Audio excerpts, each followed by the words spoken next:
One of the main reasons why individuals struggle with unwanted pornography viewing is they don't understand the reasons behind why they're viewing.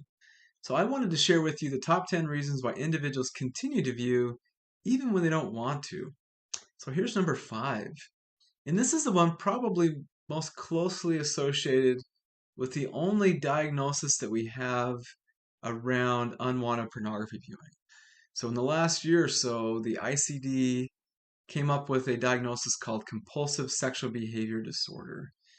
And kind of what that looks like is people are experiencing uncomfortable thoughts or feelings or sexual urges and then engage in a behavior like viewing sexual images and masturbating in order to control those or kind of get rid of those in some way.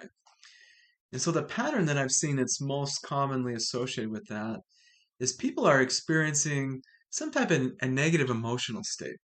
So maybe they're feeling lonely, or they're feeling sad, or they're overwhelmed, or they're stressed, or just feeling really down. And that negative emotion is unpleasant. And so our mind is a problem solver. It's trying to think of how can we feel better? How can we escape this state? We don't like where we're in. Let's engage in a behavior that's going to increase positive feelings and emotions. And so one of the quickest things we have to do that is to view sexual images and have a sexual experience.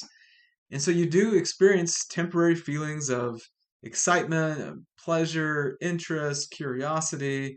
And so our mind thinks, hey, mission accomplished. I did my job. We weren't feeling so good. Now we're feeling better. Yay.